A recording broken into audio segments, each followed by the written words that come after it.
Good morning and welcome to TSS. To all the fathers out there, happy Father's Day. Today is a special day for us to celebrate and honor our fathers. And sometimes the ones that has a father figure in our lives. Now. So we are so happy to see 5 new faces at TSS. We reopened after 2.5 years after the pandemic, and we are so happy to be here in person. So today our lecture is going to be given to us by José Mussi, and he's going to be talking about the father role in a child's life. But before we start, we're going to do a little reading from the book Happy Life, Divaldo Pereira Franco and Joana de Angelis. The youth of your body is fleeting. Utilize it to store up eternal values. The green of the year passes quickly, but the commitments made extend for a whole existence. Be careful with them. The good commitments will be sentinels on your journey, blessing your hours, and the bad one will turn into pitiless collectors, disturbing your peace. Place signposts of light along the way to indicate the ground you have covered. Stay young at any age through a conscious without remorse and correct conduct. So let's close our eyes, elevate our thoughts to God, our Creator, to Jesus, our Master of Love, our guiding light, and to all the spirits present here today, the incarnate, the discarnate, and the ones that are watching us virtually. We ask Jesus to bless us, to give us the peace and the harmony that we need to understand His words and His work. We ask these spirits present, the ones that coordinate the work here today, to bless Joe for giving us this lecture. And we ask him that be with us, stay with us throughout this hour and throughout the week. So be it. Joe?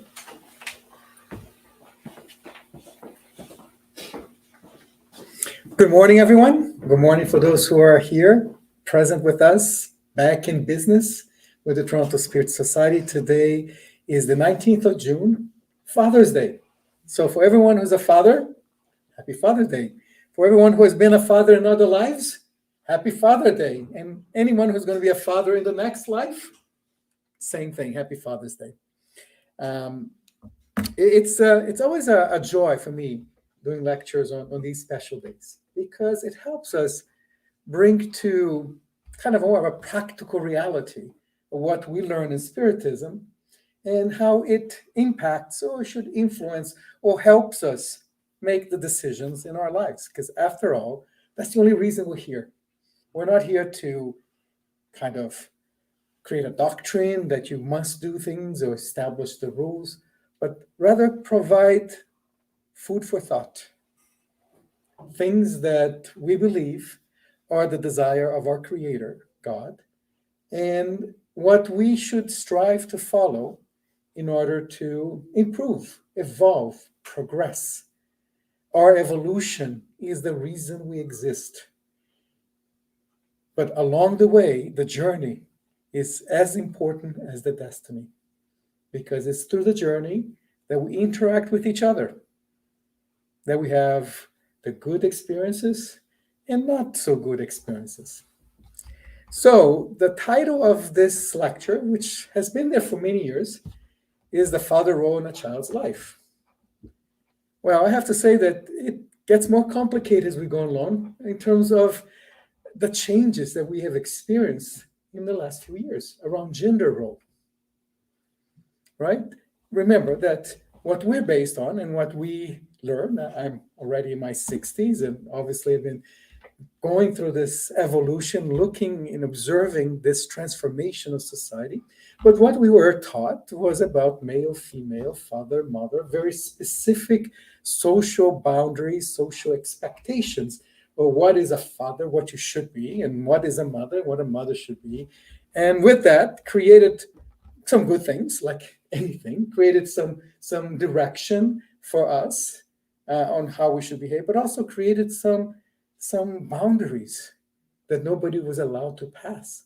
And we know that as human beings, as spirits, we're not black and white, not even in a race, certainly not in our spirit. Because as we know, spirits don't have gender. We inherit the gender when we incarnate. So I've been really thinking this year of, okay, how do I create something that is more aligned of how we are today, society? Probably it's not going to be good enough for the maybe 5 years from now, but trying to at least start putting a little bit different dialogue on this. So that's why it's called a father role. Does not have to be done by someone who identified themselves as a male. A father role, traditional, and when we say father role, it's the traditional expectation of what this role of a father would bring in the education of their children. It doesn't have to be done by the male in a relationship, right? So it could be done, what we thought was a father role in the past could be done today by someone who identifies themselves as a woman. Or if you're in a relationship where you have two women or two men, maybe they both do a little bit of the father role. Or maybe they choose one of them to do it. But I think it's still important as we try to evolve and try to keep ourselves understanding these transformations that happen in society into the individual spirits as we reincarnate under new expectations, new ideas, new kind of societal understanding, they will continue to evolve. So first time I'm trying to do this, so apologies if I don't get it right, but I'm sure that we're welcome to get any feedback if we're missing the point or if we're moving in the same direction. So what is a father role?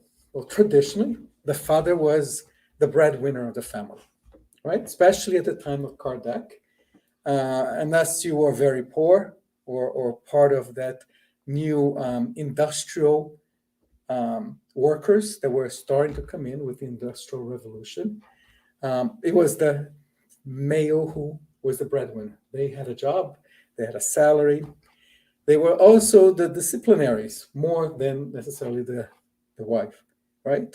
They were disciplined, they had to be strict, they had to be the one who decided who would marry their daughters, right? They had to arrange for these weddings in terms of society. They had to be absent from home quite a bit because a lot of these negotiations around business, around work, took them outside the home. It was also on the negative side. Traditionally, at the time, you would see a lot of abuse coming into the home because they could not meet all of those expectations. They could not be the men that they wanted to be outside. So they often took it up on the women, the children, the mothers, their frustration. They became the dictator within their home to try to compensate how inferior they felt outside the home. Just because we had all these expectations about the father being the strength, being the creator of the support, the home, putting food on the table. It was not unusual that they said, I give you a home, I give you clothing, and I give you food. That's all you should expect of me. Harsh times. But we have evolved since then. We have come to a society where the father role is more understanding, is more supportive. It divides that responsibility with their partners. But what does this actually mean for the child? What's the importance of that father role to the child, regardless of who's doing it? And how have we improved over the centuries to where we are today? And maybe where are we going in the future? The second part, I'm not sure I'll be able to get a right answer, but we can talk a little bit about how we got here. But before we talk about the father role in terms of a child's life, maybe we should take a step back, especially for those who may not be very familiar with Spiritism, is how do I become a father in the first place? Why am I a father? Well, we all know the biological, traditional way of becoming a father. But the reality is that what we experience the moment that a child is born, and I have two wonderful children, and it was wonderful experience the moment they were born. But the reality is that the process did not begin at that moment, and they did not even begin at the moment of conception. It started much before, and what we identify as the reincarnatory process. In other words, I hope everybody knows enough about Spiritism to know that our core belief is that we are immortal spirits, not eternal, immortal spirits who go through life, death, and then life again. We reincarnate with the same spirit. The spirit survives the death of the physical body. So along these many, many lives that we have, the purpose of that is for us to continue to fix mistakes that we've done in the past, atone for them, but at the same time, learn from those mistakes so we don't commit them again, and becoming more and more perfect in our path towards trying to reach our Creator. And all of the spirits go through the same process, although their experiences are quite different. All spirits are created equal, simple and ignorant. It is through this process that takes millenniums is that we keep evolving. So if you imagine then that every one of us here and listening on to this lecture today, we're not our biological age as we understand it. Our spirits are much older. We've been existing as a spirit for thousands and thousands of years, very likely. We don't know how long, but certainly many, many millenniums. Our spirit has worked very hard to get where we are today. So a child that's born is not being born for the first time. They've done this many times, and then it's actually, the way we could describe it, an old spirit.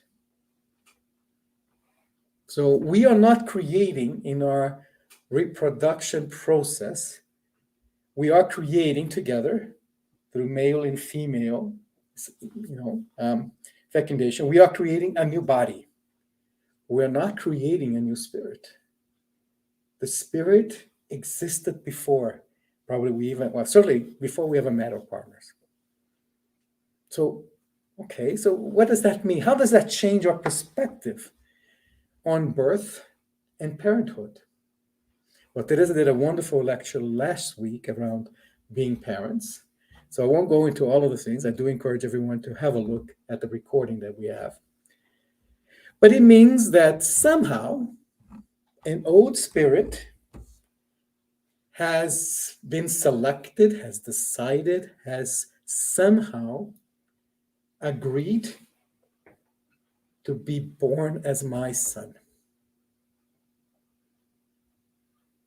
So you know how we sometimes get mad with our parents? I didn't ask to be your child. I didn't ask to be your son and whatever. I don't have no choice in this. Well, in reality, we're wrong when we say those things. Because once we die, we go back to our natural state, which is the spiritual world. And we stay there for a period. And this period can vary depending on the level of your own evolution and other factors as well. But at some point, you're pretty much encouraged, or even to a point forced, to come back to Earth through a new life. So at that process is what we call the reincarnatory planning. You have higher spirits that work with you, could be your angel guide, or whatever you want to call it, spirits that have been with you for many, many lives already. And they're like a life coach. I would call it more of an existence coach. They've been with you a long, long, long journey. And they're helping you then obviously decide what your life should be like the next time. And among that, a key decision is which family will you reincarnate? Who will be your parents? Now, that conversation can actually start even before. And this is where it gets really interesting, because your parents, or who you select to be your parents, they have already included in their planning for this life that they will be parents.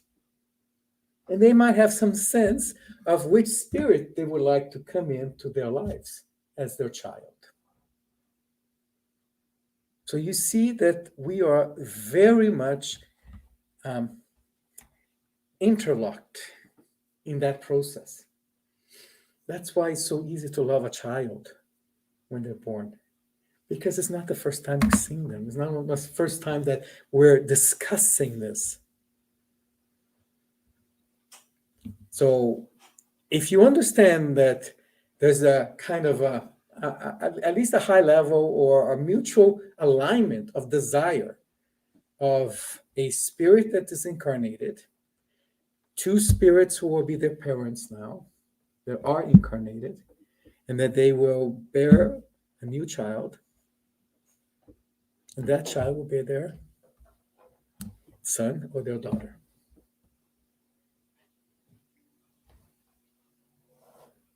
Now, once that's been agreed to, obviously, a lot of things can happen along the way. As we were talking about abortion, there could be miscarriages. There could be a lot of things. It's not a guaranteed process in any way. These plannings that we do, it's not a law or rule. It's the best effort. That we're trying to make sure that there's a spirit out there that is really needing of my role as a father. And I'm needing that child as well.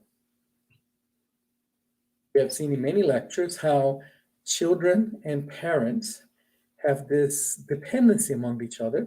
Sometimes it's the parent that has the obligation to help the child overcome the vices that they've had from previous lives. Sometimes it's the child who comes in to change something in the lives of their parents. Making a personal note, my wife Sandra and I, our first child was born very premature. This was over 40 years ago. And obviously the techniques back then were not as advanced as they are today. So he did not survive. So here's a spirit that we all had all of this love and hope to become our child. And, he's there for 7 and a little bit months with us, and then he's gone. So was that a waste? Was that kind of something that, was that wrong? We have to believe that there was a reason for that to happen. It changed us. It changed our relationship. We're very, very young at the time.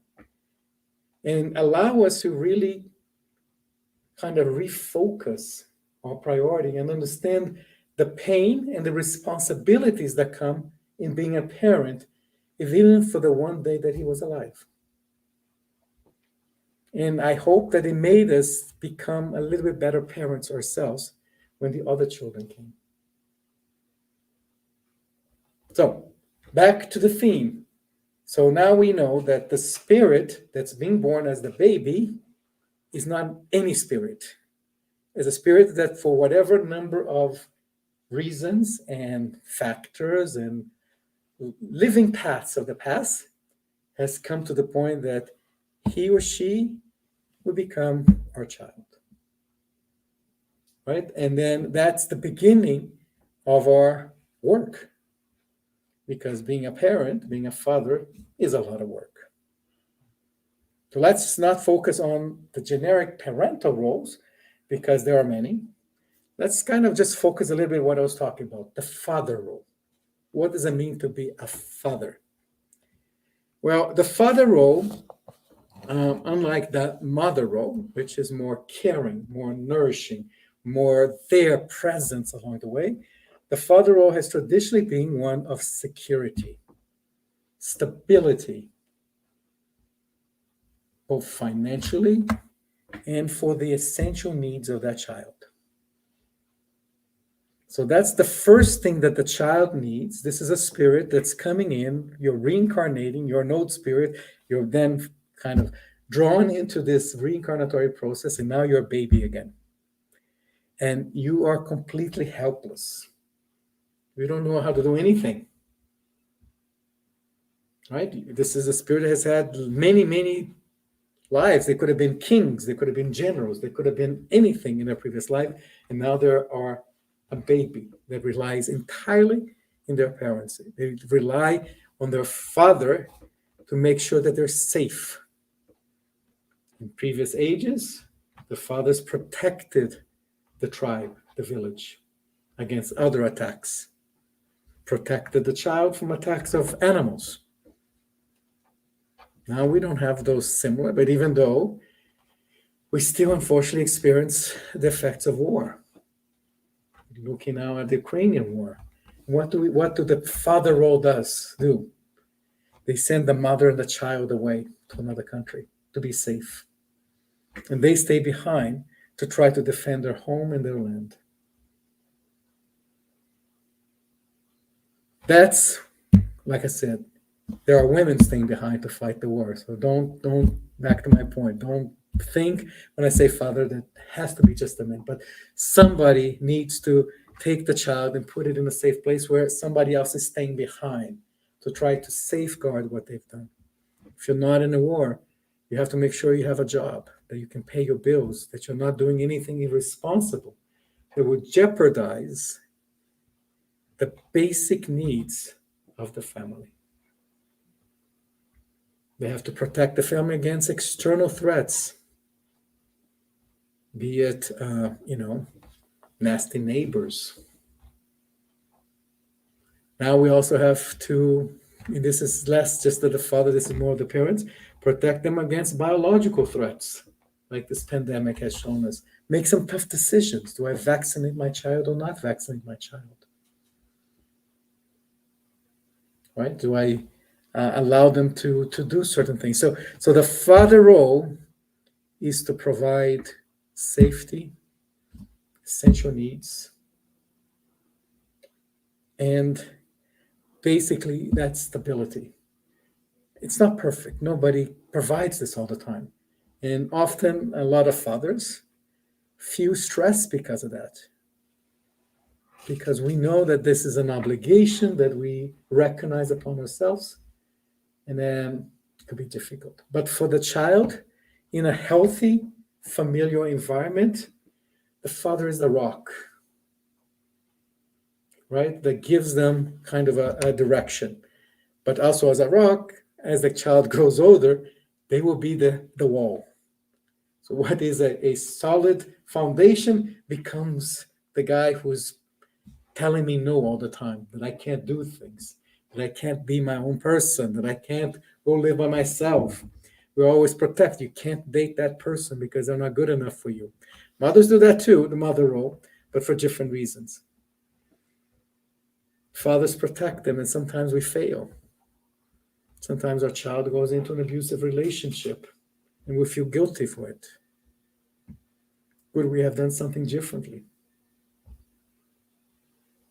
So, child, the spirit needs time. The newborn spirit, which is an old spirit, needs the time to come in a new life and get their feet moving, not only literally as walking, but as an individual who will live and make the decisions by themselves. And we have to let them make the decision by themselves, because that's the only way they can evolve. The main factor that decides our evolution is something called free will. If we did not have free will, we would never evolve, because we'll never be accountable for anything. How can we learn if we can put the blame on somebody else all the time? If it's somebody else always making decisions for us, I have learned nothing. I have learned that the other person is a bad decision maker. But that's not how it goes. So the relationship of the father role with the child, the world child is my children are much older now, and they're still a child to me.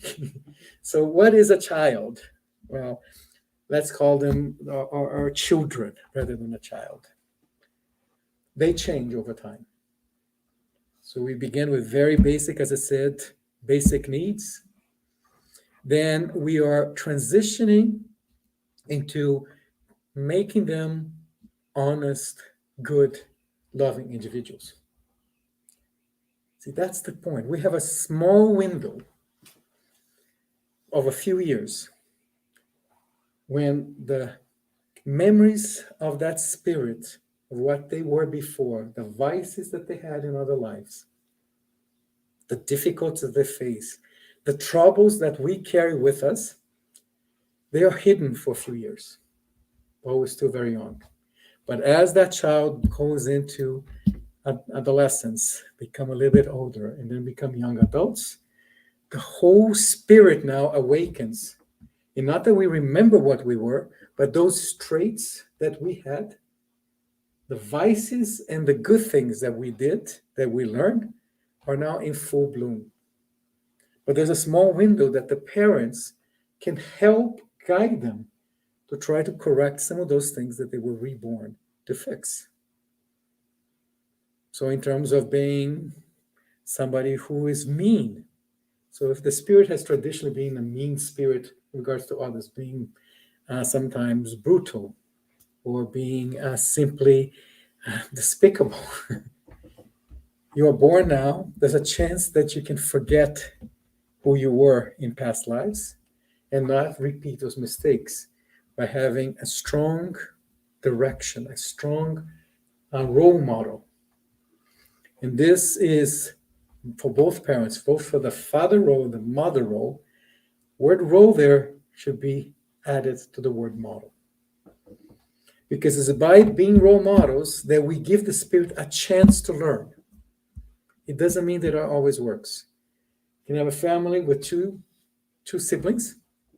You give them the same role model. One works, the other one doesn't work.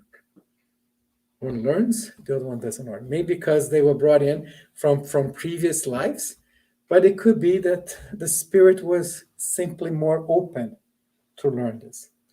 But our role as a father or a parent is to not forget that we have to be that model. Not a model of perfection, but a model to be looking forward to be. So they can grow to be good fathers and good mothers when they have their children, if they so choose to have. Later, we are kind of guiding them through some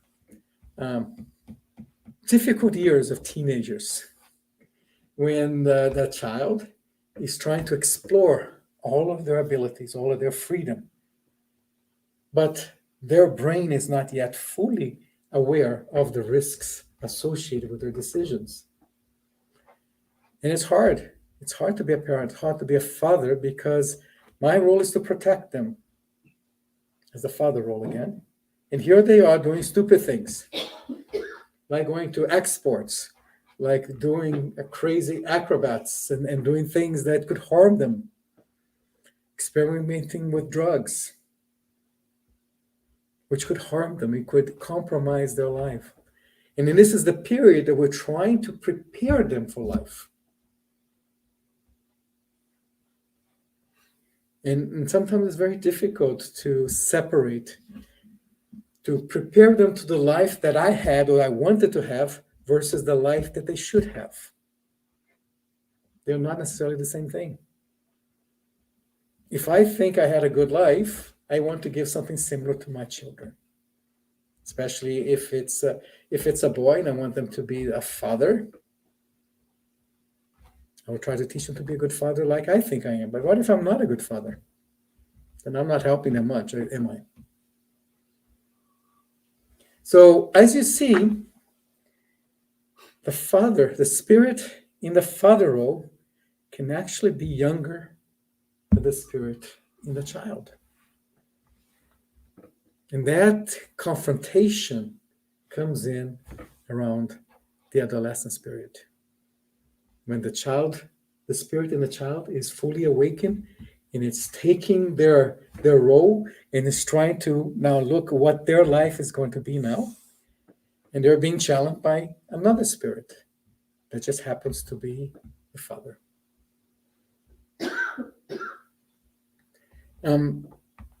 The spirits books in the Gospel according to Spiritism talk a lot about the religious view on honor thy fathers, thy parents, father and mother. It's one of the 10 commandments, actually, right?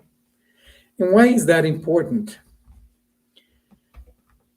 Again, if you're looking for if you're not Spiritism, you're only looking at one life, you say, okay, the reason you have to honor your father is because they gave so much to you when you were a baby. Now you have to give it back, right? You have to respect them. You have to support them. While they were doing this while you were young, they made you into what you are and allow you to survive, diseases, hunger, wars, and everything else. When they get older, it's your responsibility now to take care of them and respect them and listen to them. Do not disrespect them, which is a fair statement. Except that sometimes the parents were not that good in the first place. So should the children revolt against the parents in the old age? Let them rot? Let them to their own means? No. We're not supposed to be judged at that. God and the divinity will make sure that if the parents did not take their role, if the father did not meet the role that they came into, they will have consequences later on. But as good spirits that want to evolve, and now we took the bigger picture, one thing I haven't mentioned yet is about familial affinity. So, when we talk about reincarnation, the first kind of time we talk about it seems simple, right? We are born, we live, we die, we go to the spirit world, then we come back, we have another life, and so forth.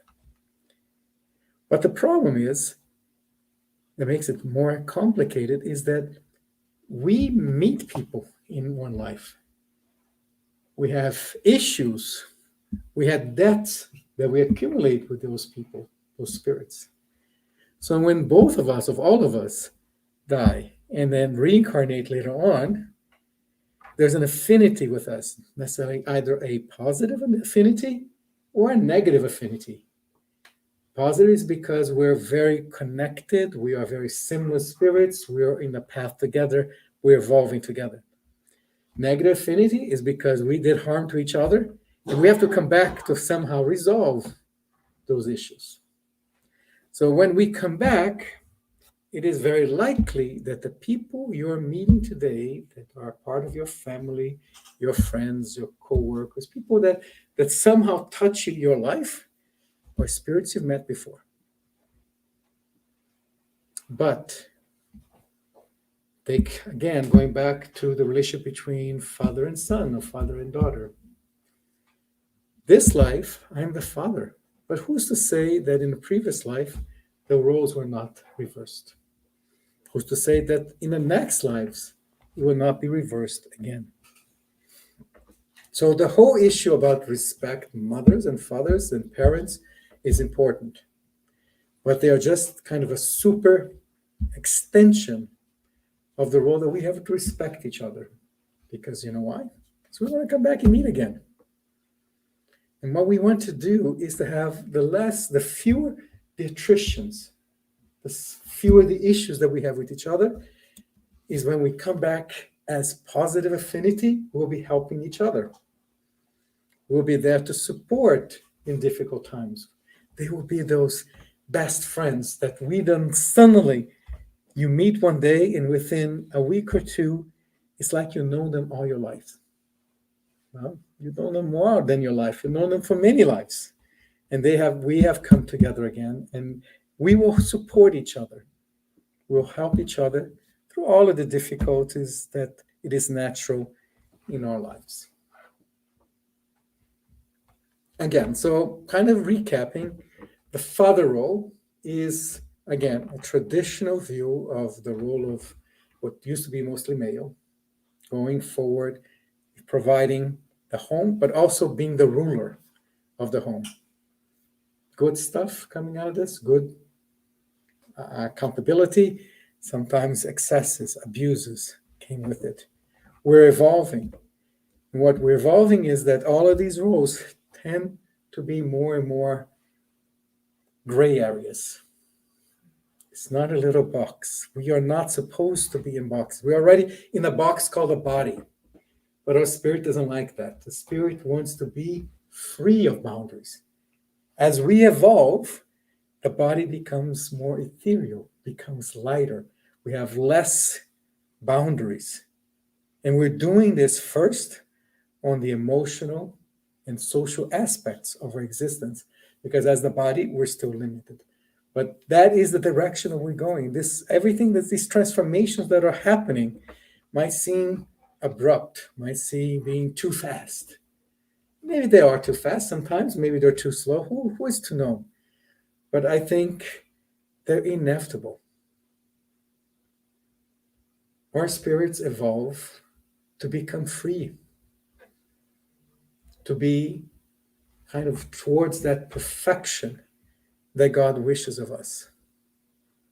That we're shedding any kind of biases, shedding any kind of preconceptions that we have, and focus on what's more important, which over and over comes back to love. How can we love each other without boundaries? And this takes me to the second part of today's lecture. It's a short one. It's something that we find in a book called Heaven and Hell. This is the most underappreciated book from the 5 that Kardec wrote. But it's a very interesting, it's certainly not the book to start off with, but certainly after you've gone through the medium's book, the spirits books, and the gospel, and even going after Genesis, which is another bit of a challenge in itself. Heaven and Hell, it's more of a practical, it's a diary in some ways. It brings together the first 4 books, and it provides stories of a lot of the spirit's communication that Kardec was involved with. And we selected one particular one for today. And it's in part 2, chapter 5. And the title is kind of odd. We might not recognize it easily. It's called The Father and the Conscript. Conscript. What is conscript? It's an old term. Conscript is basically the practice of forcing young men into war, into the army, to fight a war. They were conscripts. It was kind of forced to be part of the war.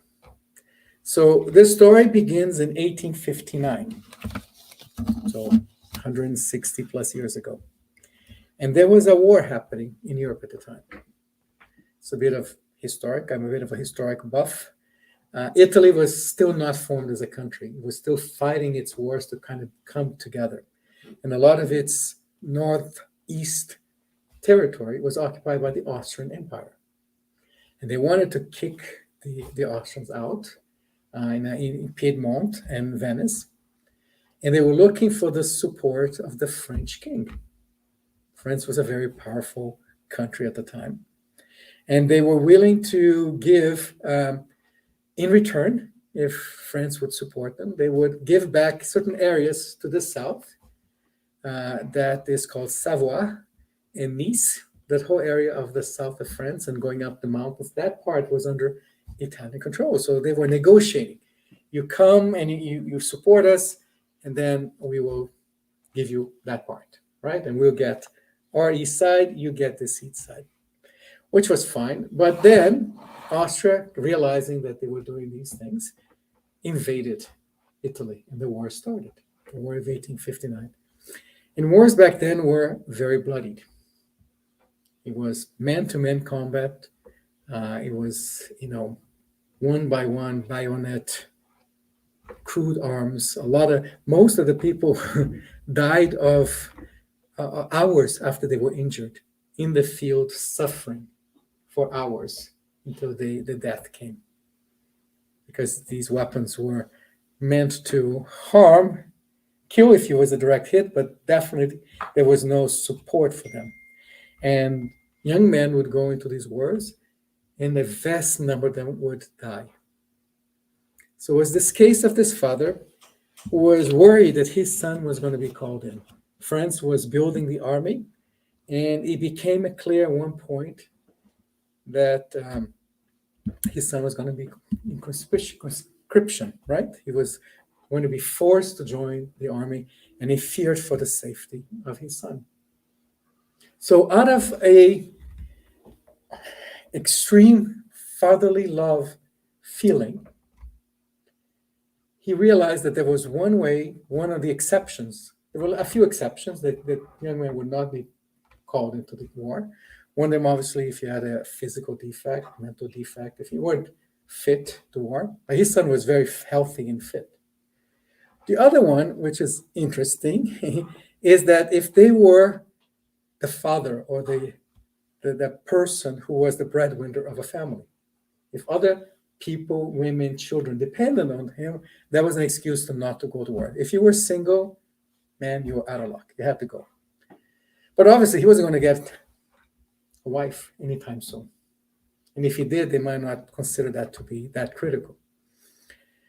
So what the father thought is, if I'm dead, he will have to take care of my widow. And that's going to be a reason for him to not to go to war. So what was his conclusion? He killed himself, committed suicide, right? In order to protect his son from harm, from going to war.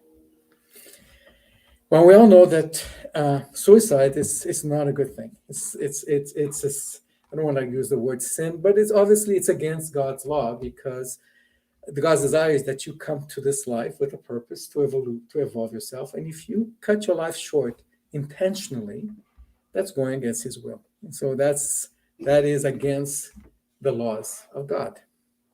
So Kardec gets involved into this group, and they have a spirit helping them, which is Saint Louis. And they asked to talk to this spirit. And the spirit was suffering, right? He was suffering because he was a suicide. And we know that suicides spend a lot of time kind of trying to understand the mistake that they made, staying at the umbral, which is this area that it's not a physical area. It's an area that's created by our own agony, of our own remorse of having failed in our life. And we stay there punishing ourselves until we're there. And that's fine. I mean, this is not unexpected. But one part that I found very interesting on this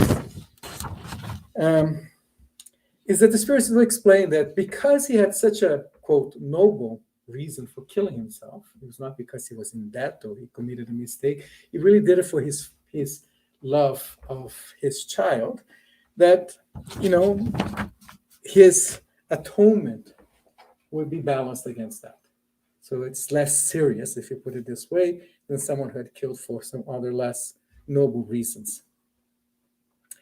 But there was one, they talk about, so they asked, St. Louis asked the spirit, do you know when your suffering will end?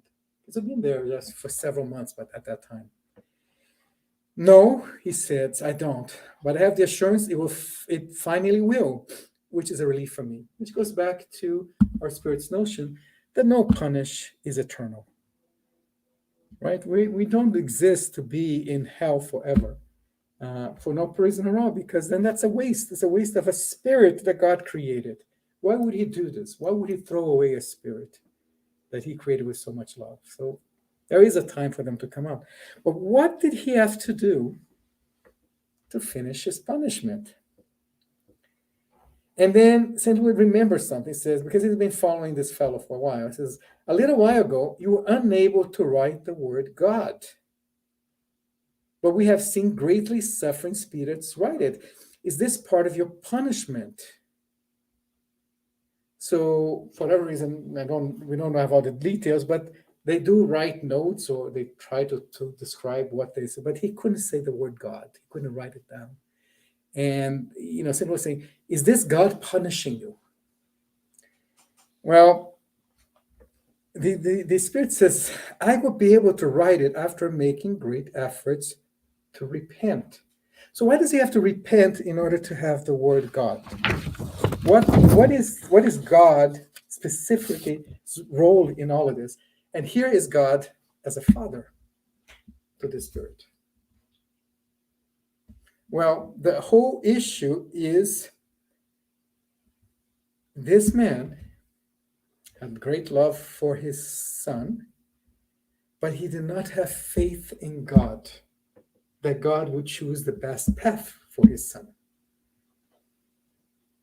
You see? That was his mistake, more than killing himself, which was the consequence of his lack of faith in his father. And until he could repent fully that he could accept that it is his son's life that God was protecting, that it was not up to him to decide whether his son was going to go to war and maybe survive or die. It shouldn't be up to him, certainly not by killing himself. And only after he could repent fully for that mistake, for turning his back on God's will, trying to change God's will because he did not trust God. I don't think necessarily he didn't think of God, but his love for his son was obscuring any thought that maybe God knew what was going to be best for my son. So he does eventually able to repent, and then he is taken away from the place where he was. So what's the moral of the story here? Well, we are parents. We love our children immensely. We do anything for them. But we must never forget that one of our roles is that once we prepare them to life, that we let them live it. But we can't be controlling, we can't be protecting. I can't have that father role forever, the same level that I would protect my baby, my young toddler, or even young children, to want to protect my adult children. If by doing so, I either hindering my own evolution, or even worse, hindering theirs. Because then, whatever my good intentions, my actions are exactly the opposite. So love your children. Be that protector, be that stability. Even though sometimes it's difficult to be stable yourself. And then, above all, have trust in our Creator, that He will protect our children and ourselves. Thank you. Any questions? No, just people saying they are happy to be here and watching you and happy that TSS is open. Any questions here from so many people present here today? I know. So happy. Any comments, any questions? No, they're new, so they're very shy. I know. They'll come around eventually. Sandra, do you want to do the closing prayer for us? Sure. Thank you, everyone. Thank you for watching. Happy Father's Day. If this is a Father's Day in your country, it is in Canada. And so happy for you to be listening today. You don't want to stay here? Okay. Well, thank you so much for being here today. We are so happy to see a lot of new faces. And come next week, come Sunday. We need all of you to be here. So this lecture is very interesting, especially because today when we say father, we say mother too, because there's a lot of single mothers. Our daughter is one, that she has the role of the father. So when we say father, is not the father figure, the male figure. There's a lot of marriages that two fathers, they can be the two fathers also. So it's more,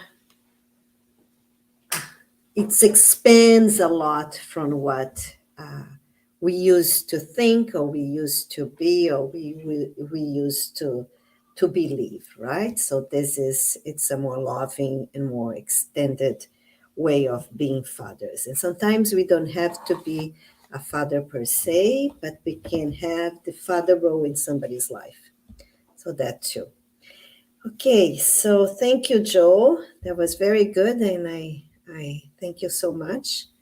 And I'm going to ask all of you to close your eyes now. And let's thank God, our Creator, Jesus, our Master of Love, our guiding light, the spirits present here today that gave us this beautiful, peaceful, harmonious place to be in our physical selves and in our emotional and spiritual beings. Be able to receive all the beautiful vibrations that has been given to us through Jesus' words, through Spiritism, and how interpreted. And we thank all the good spirits who brought us here today, who helped us to be here in this moment. And we ask them to guide us throughout this week, reminding us of this peaceful and harmonious place that we are now. And remind us to whatever we are doing, to be in that state so we can live it to the fullest. Thank you, and so be it. Thank you, everybody.